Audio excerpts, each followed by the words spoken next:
السلام علیکم ورحمۃ اللہ وبرکاتہ۔ الحمد للہ رب العالمین، الصلاة والسلام علی سید الانبیاء وخاتم المرسلین وعلی آلہ وصحبہ ومن تبعہم بإحسان الی یوم الدین، اما بعد فاعوذ باللہ من الشیطان الرجیم، بسم اللہ الرحمن الرحیم۔ ولا تأكلوا أموالكم بينكم بالباطل وتدلوا بها إلى الحكام لتأكلوا فريقا من أموال الناس بالإثم وأنتم تعلمون، وقال رسول الله صلى الله عليه وسلم إنما أنا بشر وأنكم تختصمون إلي ولعل بعضكم أن يكون ألحن بحجته من بعض وأقضى له على نحو ما أسمع، فمن قضيت له من حق أخيه شيئا فلا يأخذ فإنما أقطع له قطعة من النار، أو كما قال عليه الصلاة والسلام۔ صدق اللہ وصدق رسولہ النبی الکریم۔ محبت سے درود پاک پڑھ لیجئے۔ اللهم صل على محمد وعلى آل محمد كما صليت على إبراهيم وعلى آل إبراهيم إنك حميد مجيد، اللهم بارك على محمد وعلى آل محمد كما باركت على إبراهيم وعلى آل إبراهيم إنك حميد مجيد۔ محترم بزرگوں اور عزیز بھائیوں، ہماری گفتگو منہیات قرآنی کے موضوع پر چل رہی ہے، جس میں آج کی گفتگو کا عنوان ہوگا دوسروں کا مال نہ حق نہ کھاؤ۔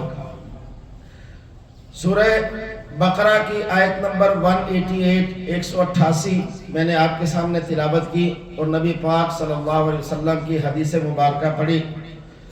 قرآن کریم کے اندر اللہ کا ارشاد ہے کہ اور آپس میں ایک دوسرے کا مال ناحق نہ کھاؤ، ناحق طریقوں سے نہ کھاؤ، اور نہ ہی اپنا قضیہ حاکموں کے پاس اس غرض سے لے کر جاؤ کہ لوگوں کے مال میں سے کچھ حصہ جانتے بوجھتے ہڑپ کرنے کا گناہ کر ڈالو۔ حدیث پاک میں آقا دو جہاں صلی اللہ علیہ وسلم کا ارشاد ہے کہ میں ایک انسان ہوں، تم میرے پاس جھگڑے لے کر آتے ہو سکتا ہے کہ تم میں سے کوئی ایک بندہ دوسروں کی نسبت اپنا موقف یا دلیل اچھی طرح پیش کرنے کا سلیقہ رکھتا ہو، یعنی چرب زبانی کا ماہر ہو، اور وہ اچھی طرح اپنی بات کو دوسرے کے سامنے رکھ سکتا ہو، اور وہ اپنی چرب زبانی کی وجہ سے دوسرے کا حق کھاتے ہوئے میرے سے اپنے حق میں فیصلہ کروا لے۔ حالانکہ فیصلہ اس کے برعکس ہونا چاہیے تھا، لیکن میں نے جو تمہاری دلیلیں سنی، بات چیت سنی، اس سے میں نے فیصلہ تمہارے حق میں کر دیا۔ تمہیں خود تو پتہ ہے نا کہ اصل حقیقت کیا ہے۔ اگر تم نے بھائی کا حق مارنے کے لیے، نبی پاک صلی اللہ علیہ وسلم فرماتے ہیں کہ مجھ سے اگر غلط فیصلہ کروایا تو گویا میں تمہارے ہاتھ میں آگ کا ایک انگارہ دے رہا۔ مطلب اس کا یہ ہے کہ وہ اپنی چرب زبانی سے دوسروں کا مال ہڑپ کرنے کے بعد دلیل کے ساتھ ثابت کر دے کہ یہ مال اس کا ہے، لیکن تھا حقیقت میں دوسرے کا۔ تو اس نے دا لگا کر، ایویڈنس دے کر، چرب زبانی کے ساتھ وہ فیصلہ تو کروا لیا، لیکن آقا دو جہاں صلی اللہ علیہ وسلم فرماتے ہیں کہ گویا اس نے میرے سے آگ کا انگارہ دیا ہے یہ فیصلہ کروا کے۔ اسی طریقے سے یہی بات حضرت امام بخاری رحمہ اللہ نے اپنی کتاب کے اندر 2458 حدیث میں ان الفاظ میں فرمائی کہ حضرت زینب بنت ام سلمہ بیان کرتی ہیں کہ انہیں ان کی والدہ نبی پاک صلی اللہ علیہ وسلم کی زوجہ محترمہ ام سلمہ نے یہ بات بتائی۔ کیا بتایا کہ انہو سامیہ خصومتا بباب حجرتہ نخرج الیہ۔ ایک روز نبی پاک صلی اللہ علیہ وسلم گھر میں موجود تھے کہ باہر سے لڑنے جھگڑنے کی آواز آئی دروازے کے اوپر. دروازے کے اوپر جب لڑنے جھگڑنے کی بحث مباحثہ کی آواز آئی تو نبی پاک صلی اللہ علیہ وسلم ان کی آواز سن کر باہر نکلے. فقال، آپ علیہ السلام نے فرمایا ان کی باتیں سن کر، ان کی آوازیں سن کر آپ نے فرمایا، یعنی پھر پوچھا بھئی تم یہاں کیوں لڑ جھگڑ رہے ہو، اونچی اونچی باتیں کیوں کر رہے ہو؟ تو انہوں نے کہا جی ہمارا یہ معاملہ ہے تو ہم آپ کے پاس یہ فیصلہ کروانے لے کے آئے ہیں. نبی پاک صلی اللہ علیہ وسلم نے دونوں طرف کے دلائل سنے. بات سننے کے بعد ایک کے حق میں فیصلہ کر دیا، اور ایک کے حق میں فیصلہ کرنے کے بعد آپ نے اسے کہا کہ انما انا بشر، بھائی دیکھو میں ایک انسان ہوں، وَإِنَّهُ لَيَأْتِي الْخَصَمْ، اس لیے جب میرے یہاں کوئی جھگڑا لے کر آتا ہے، کوئی قضیہ لے کر آتا ہے، کوئی فیصلہ کروانے آتا ہے تو فَلَعَلَّ بَعْضَهُمْ أَن يَكُونَ أَبْلَغُ مِنْ بَعْضٍ، تو ہو سکتا ہے کہ ایک فریق کی بحث دوسرے فریق سے عمدہ ہو جائے. ایک فریق اپنی چرب زبانی سے، اپنی چستی اور چلاکی سے وہ بات دوسرے فریق پر حاوی کر دے، اس کے دلائل زیادہ مضبوط ہو جائیں بظاہر دیکھنے میں. تو فرمایا فَأَحْسِبُ أَنَّهُ صَدَقَ، میں تو جو فیصلہ کروں گا وہ فیصلہ کروں گا جو میں حق سمجھتا ہوں تمہارے دلائل سننے کے بعد، جو تم دلائل مجھے دو گے. فَأَقْضِيَ لَهُ بِذَلِكَ، اور اس طرح میں دونوں کی طرف سے دلائل سننے کے بعد جن کے دلائل مضبوط ہوں گے اس کے حق میں فیصلہ کر دوں گا. فَمَنْ قَضَيْتُ لَهُ بِحَقِّ مُسْلِمٍ، لیکن یاد رکھو اگر میں اس کو اس کے ظاہری بیان پر بھروسہ کرتے ہوئے کسی مسلمان کا حق دلا دوں تو فَإِنَّمَا هِيَ قِطْعَةٌ مِّنَ النَّارِ، تو گویا وہ دوزخ کا ایک ٹکڑا ہے جس کو وہ لے رہا ہے اور میں جس کو دلا رہا ہوں.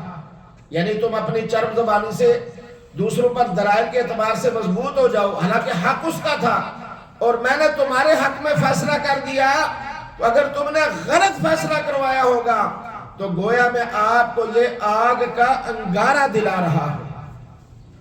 اس لیے میرے بھائیوں بزرگوں، کسی مسلمان کا مال ہڑپ کرنا، اس کا حق غصب کرنا قرآن و سنت کی روشنی کے اندر بڑا گناہ ہے اور اللہ اور اس کے حبیب صلی اللہ علیہ وسلم کے ہاں سخت ناپسندیدہ ہے. جو آیت مبارکہ میں نے آپ کے سامنے آج پڑھی ہے، اس کا ہمارے مسلم معاشرے سے اور ہماری معاشرتی زندگی سے ایک گہرا اثر ہے، ایک تعلق ہے.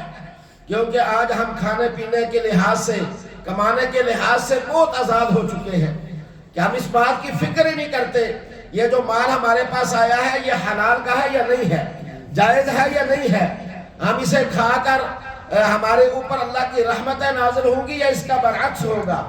چنانچہ اللہ کریم فرماتے ہیں کہ لا تأکلوا اموالکم بینکم بالباطل، یہ منہیات میں سے ہے. اللہ فرماتے ہیں مت کھاؤ، خبردار مت کھاؤ تم ایک دوسرے کا مال ہڑپ کر. اور ہڑپ کی کئی صورتیں ہوتی ہیں، باطل ناجائز طریقے سے ہڑپ کرنے کے بعد مثال کے طور پر کسی کا محفوظ مال چوری کرنا، چاہے وہ فرد کا مال ہو یا وہ قوم کا مال ہو، چاہے فرداً اکیلے کسی کا مال ہو چاہے قوم کا مال ہو جس میں تمام افراد کے حقوق مشترکہ ہیں، تو یہ چوری پوری قوم کی چوری ہوگی، یہ خیانت پوری قوم کی خیانت ہوگی.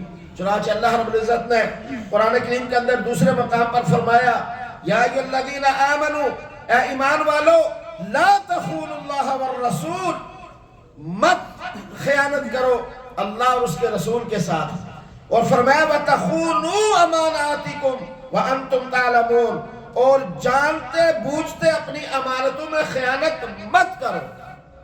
تمہیں پتہ ہے تم خیانت کر رہے ہو، تمہیں پتہ ہے یہ مال جو ہے یہ تمہارا نہیں ہے کسی دوسرے کا ہے، تمہیں پتہ ہے یہ سرکاری املاک میں سے ہے، تمہیں پتہ ہے اس کا ہمارا کوئی حق نہیں ہے اس چیز کے اندر، پھر تم اسے ہڑپ کرنے کی، کھانے کی کوشش کرتے ہو اللہ نے فرمایا کہ اے بندو ایسے مت کرو. اور یاد رکھیے یہ امانتیں چاہے کسی آفیسر کی ہوں، چاہے کسی ڈائریکٹر کی ہوں، چاہے ٹھیکیدار کے پاس قوم کا کوئی عمارتی کام ہو یا تعمیراتی کام ہو، یا ڈائریکٹر یا آفیسر کے تحت ادارے کی املاک ہو، یعنی تمام کے تمام فنڈز قومی امانت کے طور پر ہیں. تو ان املاک میں سے، ان فنڈز میں سے، تعمیراتی میٹیریل میں سے چوری کرنا یہ پوری قوم کی چوری کرنے کے مترادف ہے. جو قوم کا مال ہوتا ہے، جو کونسلر حضرات یا دوسرے حضرات ٹھیکے لیتے ہیں، تو وہ کسی ایک کا مال نہیں ہوتا بلکہ وہ پوری قوم کا مال ہوتا ہے. کسی ایک کا نقصان نہیں ہوتا، پوری قوم کا نقصان ہوتا ہے. اور یاد رکھیے یہ انفرادی نقصان سے زیادہ نقصان ہے. انفرادی طور پر تو کبھی اللہ موقع دے دے، توبہ کی توفیق دے دے، آدمی جا کر معافی بھی مانگ سکتا ہے، واپس بھی لٹا سکتا ہے. لیکن جو قومی کا ہو معاملہ، اس کے اندر تو کس کس سے معافی مانگیں گے جا کر؟ وہ تو پتہ ہی نہیں ہے کس کس کا مال ہے، کس کس کو واپس لٹایا جائے گا. تو لہذا اللہ نے اپنے بندوں کے لیے حکمن فرمایا کہ وَلَا تَخُونُوا أَمَانَاتِكُمْ وَأَنْتُمْ تَعْلَمُونَ. بعض مفسرین کے نزدیک اپنی امانتوں سے مراد وہ تمام تر ذمہ داریاں ہیں جو کسی پر اعتماد کر کے اس کے سپرد کی جائیں، خواہ وہ حلف کو پورا کرنے کی ذمہ داری ہو یعنی قسم کو، خواہ وہ اجتماعی معاہدے ہوں، خواہ وہ قومی رازوں کی حفاظت کی ذمہ داریاں ہوں، خواہ وہ شخصی یا اجتماعی مالوں کی حفاظت کی ذمہ داریاں ہوں، جماعتی ذمہ داریاں ہوں جو کسی پر بھروسہ کرتے ہوئے جماعت اس کے ذمہ لگاتی ہے. ان تمام تر اشیاء کے اندر خیانت کرنا نبی پاک صلی اللہ علیہ وسلم اور اللہ نے منع فرمایا، اس کو ناجائز فرمایا. چنانچہ سورہ نساء کی آیت نمبر 105 میں اللہ رب العزت یوں ارشاد فرماتے ہیں کہ لا تکن للخائنین خصیما. دیکھو خیانت کرنے والوں کی طرفداری مت کرو. ایک تو خیانت کرنا بھی منع کیا گیا ہے، دوسرا خیانت کرنے والوں کی طرفداری کرنے سے بھی منع فرمایا گیا ہے. کہ ایک خائن ہے، چور ہے، ڈاکو ہے، بدماش ہے، اور تم یہ سمجھتے ہوئے کہ یہ واقعی ایسا ہے پھر اس کا ساتھ دو، پھر اس کو دلائل کے ساتھ دوسروں کے سامنے اس کو پاک صاف بیان کرو. فرمایا نہیں، لا تجادل عن الذین یختانون انفسهم. سورہ نساء کی آیت نمبر 107 میں فرمایا کہ اور یہ خاص طور پر وکلاء حضرات اور ووٹ دہندہ حضرات کے لیے یہ آیت مبارکہ ہے. خاص طور پر جو وکلاء حضرات ہیں، وہ اگر ہیں تو توجہ سے کہ اللہ رب العزت کیا فرماتے ہیں کہ لا تجادل عن الذین یختانون انفسهم. دیکھو کسی جھگڑے اور تنازع میں ان لوگوں کی وکالت مت کرنا جو خود اپنی جانوں سے خیانت کر رہا ہے، جو خود اپنی جانوں پر خیانت کرتے ہیں. جو شخص دوسروں کے ساتھ خیانت کرتا ہے وہ دراصل سب سے پہلے اپنی ذات کے ساتھ خیانت کرتا ہے، وہ اپنا نقصان کرتا ہے.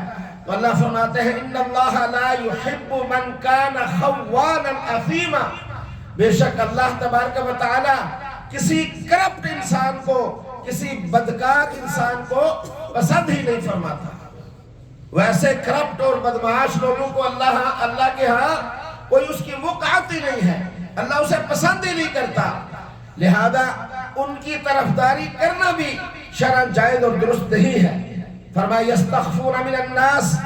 یہ لوگ لوگوں سے تو شرماتے ہیں، لوگوں سے ڈرتے ہیں، لوگوں سے جھجکتے ہیں. ولا یستخفون من اللہ. حالانکہ اس کا حقدار تو اللہ تھا. یہ اللہ سے نہیں ڈرتے، اللہ سے نہیں شرماتے، اللہ سے نہیں جھجکتے، اللہ سے نہیں گھبراتے، حالانکہ اس سے ہی جھجکنے کا، اس سے ڈرنے کا اس بندے کو حق تھا، لیکن یہ اس سے نہیں ڈرتا بلکہ لوگوں سے ڈرتا ہے. اللہ فرماتے ہیں وَهُوَ مَعَهُمْ إِذْ يُبَيِّتُونَ مَا لَا يَرْضَى مِنَ الْقَوْلِ. وہ اللہ تو اس وقت بھی ان کے ساتھ ہوتا ہے جب وہ راتوں کو چھپ چھپ کر اس کی مرضی کے خلاف آپس کے اندر ایک دوسرے سے مشورے کر رہے ہوتے ہیں. جب یہ اندھیری رات میں چھپ کر پروگرام بنا رہے ہوتے ہیں، آج ہم فلاں جگہ ڈاکہ مارنے جائیں گے، آج فلاں کو قتل کرنے جائیں گے، آج فلاں کا یوں کریں گے، یا صبح اٹھ کر ہم ایسے کریں گے، وہاں جا کر ہم یوں کریں گے، تو اللہ فرماتے ہیں یہ جو چھپ چھپ کر ایسی باتیں کرتے ہیں جو ان کے اللہ کو پسند ہی نہیں ہے، جو ان کے اللہ کے یہاں پسندیدہ ہی نہیں ہے، اللہ تو اس وقت بھی ان کے ساتھ ہی ہوتا ہے، تو یہ اللہ سے کیسے چھپا سکتے ہیں؟ وَهُوَ مَعَهُمْ وَكَانَ اللَّهُ بِمَا يَعْمَلُونَ مُحِيطًا، اور جو کچھ بھی یہ کر رہے ہیں اللہ کے علم نے اسے احاطہ کیا ہوا ہے، وہ سارے اللہ کے علم میں ہیں، کوئی ان کا مشورہ، کوئی ان کی ساز بازیاں وہ اللہ سے چھپی ہوئی نہیں ہے، اللہ جانتا ہے یہ کس لیے کر رہے ہیں۔ فرمایا ہا انتم ہاؤلائی جادلتم عنہم فی الحیات الدنیا، ایسے لوگوں کے حمایتیوں سے یہ کہا جا رہا ہے جو ایسے چور، بدمعاش، ڈاکو، زانی، شرابی، یہ ساری حرکتیں کرنے والے لوگوں کے جو حامی ہیں، جو ان پر جان چھڑکتے ہیں، جو ان کے لیے مرتے ہیں، جو ان کے لیے رشتہ داریاں تباہ کر دیتے ہیں، جو ان کے لیے دوستیوں کو داؤ پر لگا دیتے ہیں، ان کے بارے میں اللہ فرما رہے ہیں ہا انتم ہاؤلائی جادلتم عنہم فی الحیات الدنیا، ایسے لوگوں کے حمایتیوں، ہاں تم لوگوں نے ان مجرموں، ان چوروں کی طرف سے دنیا کی زندگی میں تو جھگڑا کر لیا، دنیا کے اندر تم نے ان چوروں، ان ڈاکو، ان زانیوں کے لیے اپنی دوستیاں تباہ کر لی، اپنے تعلقات ختم کر لیے، والدین کے سامنے تم سینہ تان کر کھڑے ہو گئے، یہ دنیا کی زندگی کے اندر تو تم نے مزہ اٹھا لیا، نفع اٹھا لیا۔ فَمَن يُجَادِلُ اللَّهَ عَنْهُمْ يَوْمَ الْقِيَامَةِ، بتاؤ تو صحیح کہ قیامت کے روز ان کا حمایتی کون ہوگا اللہ کے سوا؟ قیامت کے روز کون ہوگا؟ اَمَّن يَكُونُ عَلَيْهِمْ وَكِيلًا، اور کون ہوگا جو ان کا کیس لڑنے کے لیے اللہ کے دربار میں کھڑا ہوگا؟ بتاؤ ہاں ذرا، یہ دنیا کے اندر تو تم ایک دوسرے سے جیت جاتے ہو تو اور کامیاب بھی ہو جاتے ہو، کسی کی عزت تمہارے ہاتھ سے محفوظ نہیں، کسی کی آبرو تمہارے ہاتھ سے محفوظ نہیں، جب چاہے جہاں چاہے منہ کھول دینا تمہارے لیے اب یہ فیشن بن چکا ہے۔ تو اللہ فرماتے ہیں ٹھیک ہے، دنیا میں تو تم ایسے کر لیتے ہو، کل قیامت کے دن اللہ سے ان کے بارے میں کون جھگڑ سکنے کی طاقت رکھتا ہے؟ کون ہے جو اللہ کے سامنے ان کا وکیل بن کر پیش ہوگا؟ اس لیے میرے بھائیو، بزرگوں اور دوستوں، ہمیشہ حق کا ساتھ دیجئے۔ میں جس کے ساتھ دلی لگاؤ تعلق رکھتا ہوں، اگر وہ اللہ اور اس کے رسول کے حکم کے تابع ہے تو پھر ہمارے سر کا تاج ہے، اور اگر اللہ اور رسول کے حکم کے خلاف ہے تو پھر اس سے ہمارا کوئی تعلق نہیں، ہماری پسند ناپسند کوئی حیثیت نہیں رکھتی۔ اللہ اور اس کے حبیب صلی اللہ علیہ وسلم کی پسند اور ناپسند پہ اپنی پسند اور ناپسند قربان کر دیجیے، دنیا بھی کامیاب اور آخرت بھی کامیاب۔ جو اللہ اور اس کے رسول کے حکم کے خلاف، جن سے ہم جان سے بڑھ کر محبت کرتے ہیں، ان سے ہمارا کوئی واسطہ اور تعلق نہیں رہے گا۔ اس سے اپنی جان سے بڑھ کر محبت کیجئے جس پہ قیامت والے دن کامیابی کے لیے امید رکھی گئی ہے، جس کی شفاعت کے لیے امیدوار ہے، ان سے محبت کرنے والا ہوگا تو ہمارا بھی محبوب، نہیں تو ہمارا بھی اس سے کوئی تعلق نہیں۔ اللہ پاک نے ہمیں بار بار روکا ہے کہ ہم دوسروں کے مال کو نہ کھائیں، دوسروں کے مال کو ہڑپ نہ کریں، دوسروں کا حق غصب نہ کریں۔ آج معمولی بات سمجھی جاتی ہے دوسروں کے مال کو ہڑپ کر جانا، پرواہ نہیں کی جاتی۔ قرآن کریم میں اللہ فرماتے ہیں یا ایھا الذین آمنوا، سورہ نساء کی آیت نمبر 29، یا ایھا الذین آمنوا، اے ایمان والو، لا تأکلوا اموالکم بینکم بالباطل، آپس میں ایک دوسرے کا مال ناحق مت ہڑپ کرو، ناحق نہ کھاؤ۔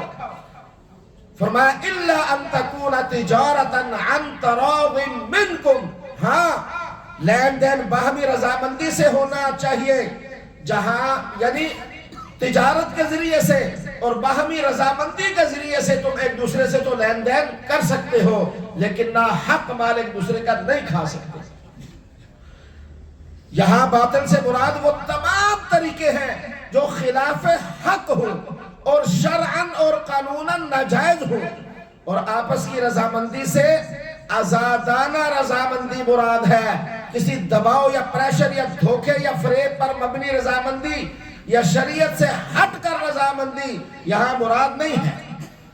دونوں لین دین کرنے والے، بائع اور شرائع، بے اور شرع کرنے والے دونوں آپس کے اندر رضامند بھی ہوں اور وہ کام شریعت مطہرہ کے مطابق بھی ہے، وگرنہ اگر وہ کام شریعت کے خلاف اور آپس میں رضامند ہو پھر بھی جائز نہیں، اور وہ کام شریعت کے مطابق ہو اور آپس کے اندر رضامندی نہ ہو پھر بھی جائز نہیں۔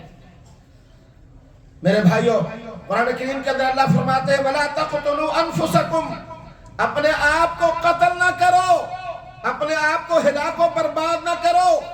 اس جملے کا ایک معنی تو علماء نے یہ لکھا ہے کہ جب کسی دوسرے کا مال ناحق طریقے سے کھانے کا رواج معاشرے میں عام ہو جائے گا تو اس کا نتیجہ اجتماعی خودکشی کی صورت میں نکلے گا۔ لوگ مجبور ہو کے خودکشیاں کرنے پر آ جائیں گے اپنے آپ کو، کیونکہ جس کا نقصان ہو بعض دفعہ برداشت نہیں کیا جاتا، لوگ اپنی جان تک ختم کر لیتے ہیں۔ اسی طریقے کے ساتھ کہ نتیجہ، اور اللہ نے پہلی قوموں، یہ صرف اس قوم کے اندر نہیں ہے کہ ایسا کرنے سے اجتماعی خودکشی یعنی ہو جائے گی، لوگ مرنے مرانے پہ آ جائیں گے، یہ پہلے لوگوں میں بھی تھا۔ اللہ پاک نے قرآن کریم کے اندر یہودیوں کے متعلق فرمایا، سورہ نساء کی آیت نمبر 160 اور 161 میں فرمایا کہ یہودیوں کا کیا وتیرہ تھا، فَبِظُلْمٍ مِّنَ الَّذِينَ هَادُوا، یہودیوں کا ظالمانہ رویہ اور ان کا طریقہ یہ تھا جو آج بھی ان کا اسی طریقے سے چلا آ رہا ہے، مزید بہتری کے ساتھ۔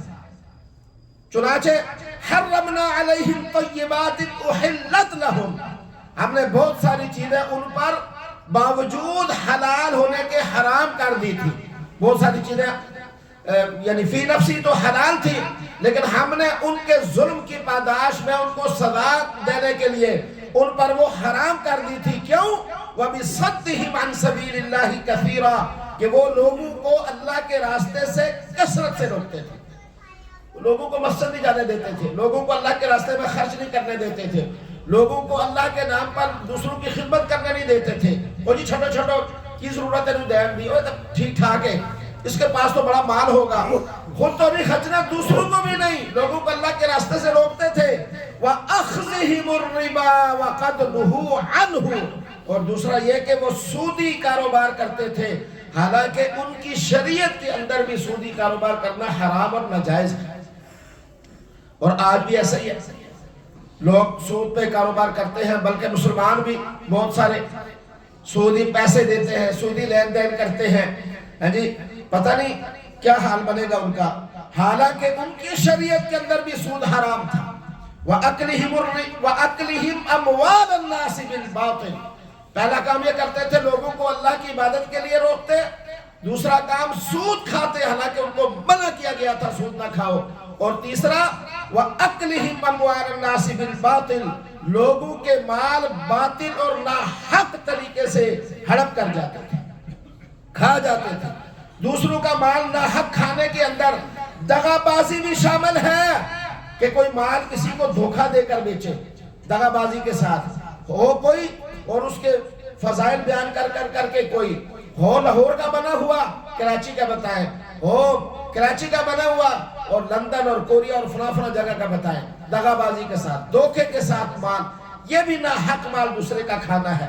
یہ ایک چیز تھی 10 روپے کی، آپ نے اس کو انگلینڈ کی کر کے وہ 1000 کی کر دی، 500 کی کر دی، تو یہ ناحق مال ہے دوسرے کا جو کھایا ہے۔ جوئے کے ذریعے سے، جوئے کی مختلف صورتیں ہیں بہت ساری، آج کل تو جدید یہ جو یعنی سوشل میڈیا کے اندر جو گیمز کھیلی جاتی ہیں، اس کے اندر پیسے لگائے جاتے ہیں، اور مختلف ناموں سے جو کرنسی آتی ہے، پھر اس کے اوپر لوگ پیسے لگاتے ہیں، اور پیسے شروع کے اندر سب کو ملتے ہیں، اینڈ والے بیچارے سب کے سب ڈبل شاٹ کی طرح ڈوب جاتے ہیں اور ڈبو دیے جاتے ہیں۔ یہ سارا جوئے کی شکلیں ہیں۔ لوگ سوشل میڈیا پہ یہ ٹک ٹاکرز کی گاڑیاں اور بنگلے اور یہ سارا چیز دیکھ کر پھر نئی نئی نسل کو ہماری جوش آتا ہے اور وہ وہی طریقوں پر چلنے کی کوشش کرتی ہے. یہ میرے بھائیوں بزرگوں دوستوں بظاہر چمکتی ہوئی چیزیں ہیں، ان کے اندر کچھ نہیں ہے، ان کی کوئی حقیقت نہیں ہے، ان کی کوئی عزت نہیں ہے، کوئی وقار نہیں ہے دنیا کے اندر. آخرت میں کیا ہوگا؟ اسی طرح چوری، اسی طرح سود کے وہ تمام ذرائع، تمام طریقے ناجائز اور غلط ہیں. اسی طرح وہ تجارتیں جو شرعاً جائز نہ ہوں وہ بھی اسی ناحق مال میں آتی ہیں. ہاں جو شرعاً جائز ہیں، بیع مضاربہ ہے، مشارکہ ہے، بیع سلم ہے، صرف ہے، دیگر بہت ساری صورتیں ہیں شریعت کے اندر اس کی کاروبار کی. کسی کا پیسہ ہے، دوسرے کے پاس ہنر ہے، مضاربہ کرے، دونوں کے پاس پیسہ، دونوں کے پاس ہنر، یا کسی ایک کے پاس ہنر ہے، مشارکہ کرے. وہ کاروبار شرعی طریقوں اصولوں کے مطابق کر کے ایک دوسرے کا مال گڑبڑ ہو جائے، وہ جائز ہے کہ وہ اپنے نفع کی پرسنٹیج کے مطابق وہ تقسیم کریں گے نفع نقصان کے ریشو سے. لیکن جو ناجائز طریقے ہیں تجارت کے، وہ بھی ناحق مال کے اندر، مال کھانے کے اندر آئیں گے. بھئی شریعت نے اجازت ہی نہیں دی. اسی طرح یتیموں کا مال ناحق کھانا یہ بھی ناجائز اور حرام ہے. اور یتیموں کا مال چاہے ظلمن ہو چاہے تبرکن ہو، دونوں صورتوں کے اندر حلال اور ناجائز ہے. ظلمن جیسے یتیم کے چچا نے، ماموں نے یا تایا نے، انہوں نے اس کا مال جو ہے وہ ہڑپ کر لیا. ان کا مال کیا کیا؟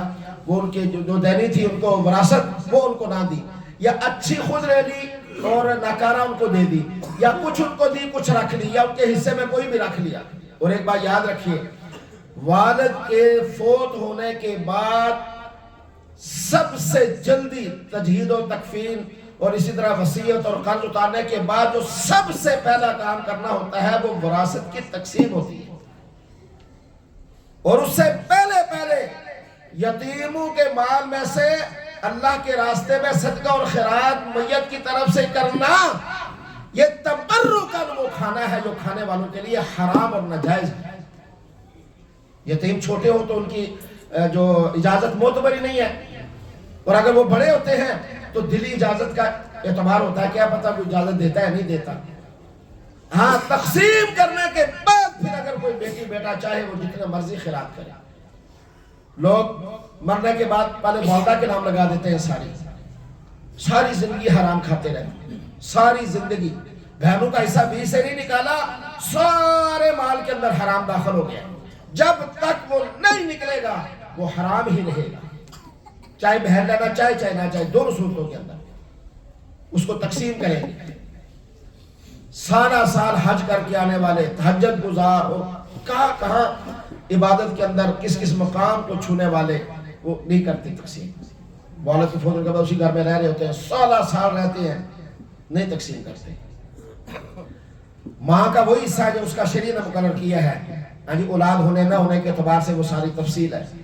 اس سے سارا ماں کے نام نہیں لگا سکتے. چلو جی ماں ساری زندہ ادھر لا دی ہے، یا یہ بڑا برا زندہ، چلو یہ ساری نگرانی کرے گا ادھر نہ لا دی ہے. نہیں، سب کے نام لگانے کے بعد اسے گارڈین مقرر کر سکتے ہیں، سربراہ، کہ وہ دیکھ بھال کرے. مال برابر نہیں ہے اس کے نام نہیں.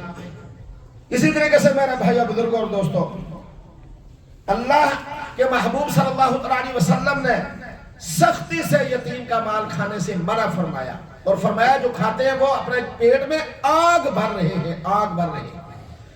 جو خطبے میں نے آیت مبارکہ تلاوت کی، یا ایھا الذین آمنوا لا تأکلوا اموالکم بینکم بالباطل وتدلوا بها الی الحکام.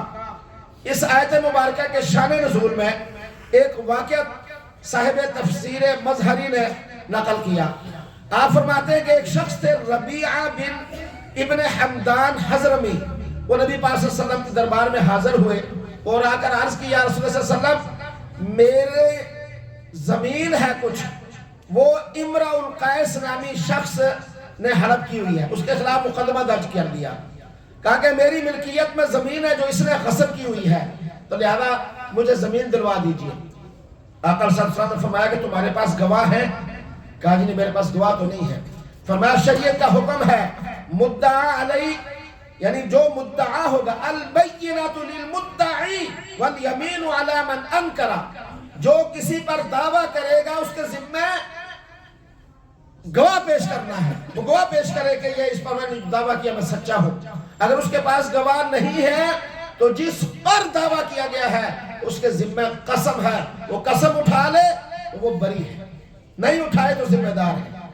تو آپ نے فرمایا پھر اس کا یہ حال ہوگا کہ امرؤ القیس پر قسم آئے گی.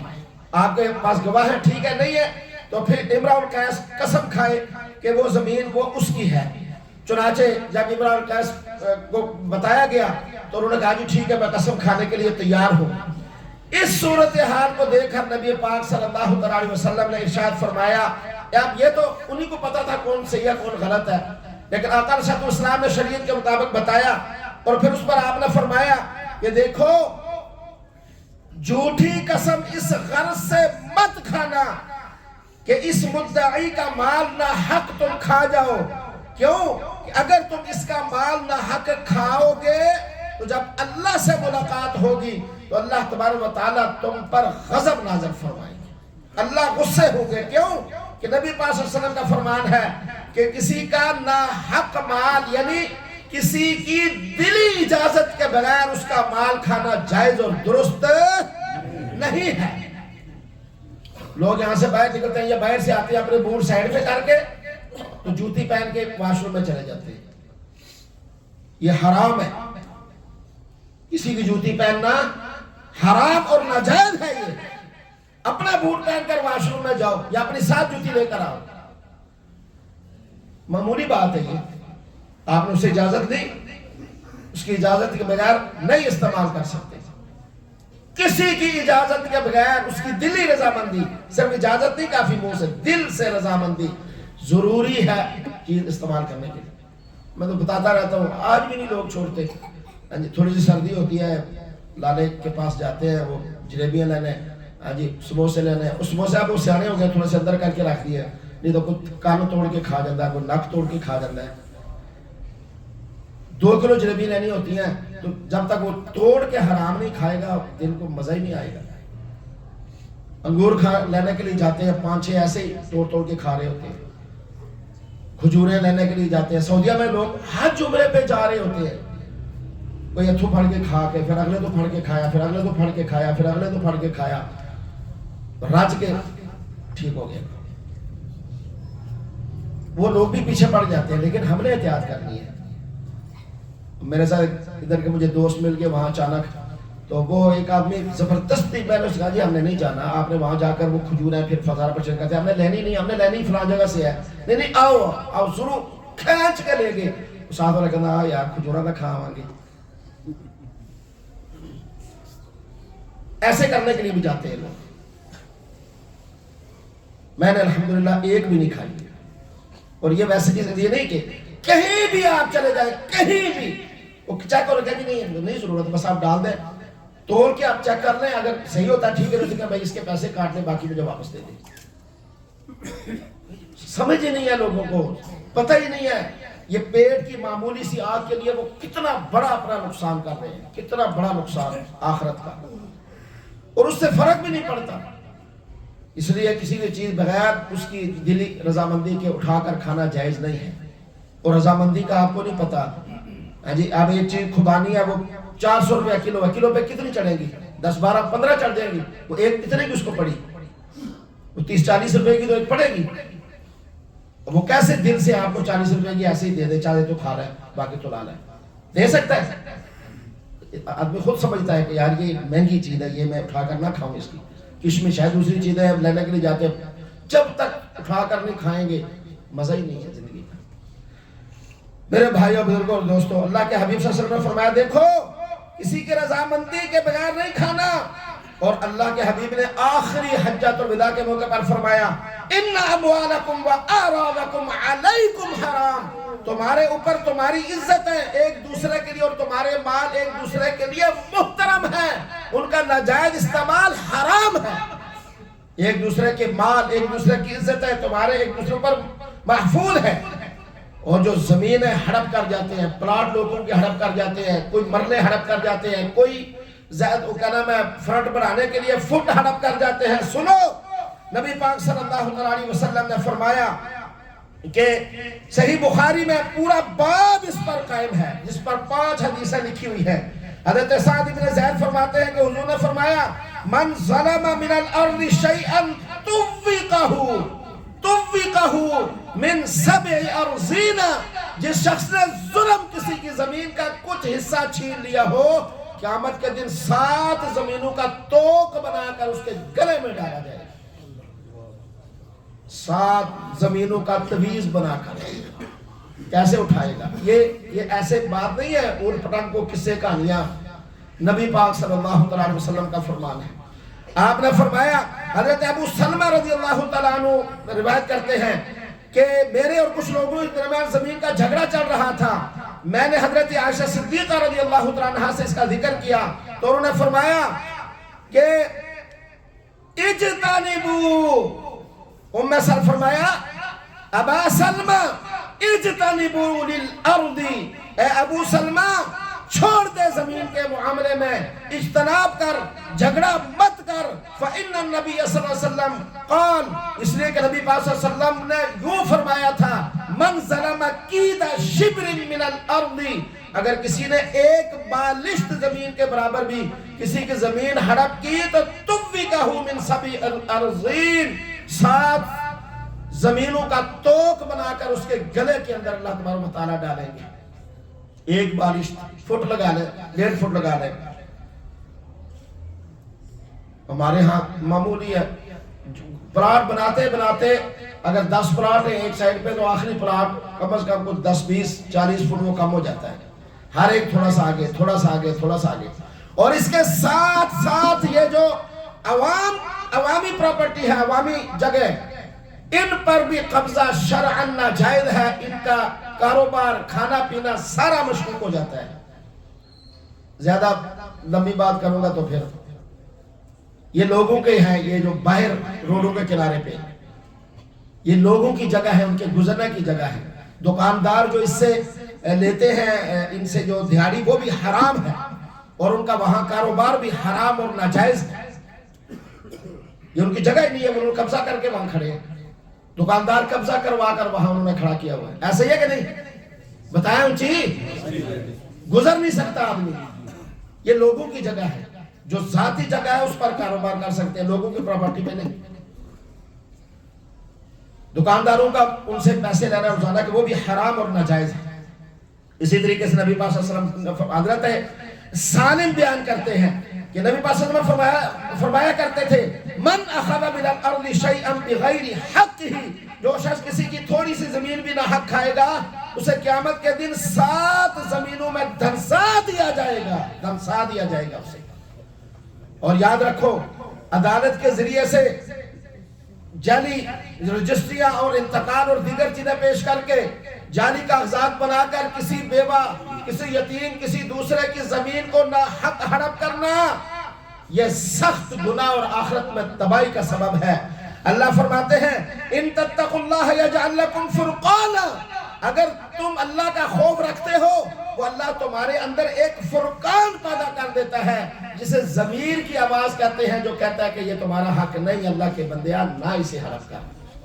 تو آدمی کا جب ضمیر مردہ ہو جائے، مر جائے، تو کہے کوئی گل نہیں یار، خیر ہے 4 دن عیش کر لیے، پھر مر جانا آپ سے دیکھا گے۔ یہاں تو یہ حالت ہے، سارا کچھ ہڑپ کرنے کے بعد جی اگر کہا جائے یار یہ ان کو ڈر نہیں لگتا یہ آخرت کے اندر اللہ کے سامنے کیا جواب دیں گے، کیا حساب دیں گے، تو ان کے بارے میں بتایا جاتا ہے جی وہ پہلے ہی کہتے ہیں کہ ہم آخرت میں دے دیں گے، آپ ہم سے لے لیجئے گا، یہاں نہ مانگیں، یہاں نہیں ہم دے سکتے، آخرت میں ہم سے مانگ لیں، ہم وہاں دینے کے لیے تیار ہیں۔ اتنی دلیری دیکھیں اللہ کے مقابلے میں۔ اللہ کے محبوب صلی اللہ علیہ وسلم نے فرمایا کہ کسی نے پوچھا یا رسول اللہ علیہ وسلم گناہ کس کو کہتے ہیں؟ فرمایا وَالْإِثْمُ مَا حَاقَ فِي صَدْرِكَ، جو تیرے دل کے اندر کھٹ کے غلط کام کرتے ہوئے، کتنا ہی بڑا چور فراڈی بے ایمان کیوں نہ ہو، ضمیر اس کے اندر ایک چیز ہوتی ہے، جب بھی آپ کوئی غلط کام کرنے لگے گا تو وہ کھٹکے گا اندر سے، ایک دفعہ ضرور کھٹکے گا کہ یار یہ ٹھیک نہیں ہے، وہ پھر آدمی حق جاہدرمی میں پھر کرتا چلا جائے تو پھر دل سیاہ ہو گیا، لیکن کھٹکے گا ضرور۔ وَالْإِثْمُ مَا حَاقَ فِي صَدْرِكَ وَكَرِهْتَ أَن يَطَّلِعَ عَلَيْهِ النَّاسُ، اور تو برا محسوس کرے کہ جب لوگوں کو پتہ چل گیا تو میری بےزتی ہوگی، اس کو گناہ کہتے ہیں۔ میرے بھائیوں، تم جج کے ذریعے سے، حاکم کے ذریعے سے، پنچایت کے اندر اپنی طاقت کے ذریعے سے ناحق فیصلہ اپنے ذمہ کروا تو لوگے، لیکن یاد رکھنا یہ جج کا کیا ہوا فیصلہ، پنچایت میں سرپنچ کا کیا ہوا فیصلہ، یا انسپیکٹر یا ایس ایچ او کا کیا ہوا فیصلہ، یہ ناجائز کو جائز نہیں کر سکتا، حرام کو حلال نہیں کر سکتا، حلال کو حرام نہیں کر سکتا۔ غلط فیصلہ کروانے کی صورت کے اندر تمہارا یہ ناجائز کام جائز نہیں ہو سکے گا۔ اللہ کے ہاں کل پکڑے جاؤ گے۔ اللہ کے سنے پر عمل کی توفیق دے۔ ہماری اللہ سنت ادا کر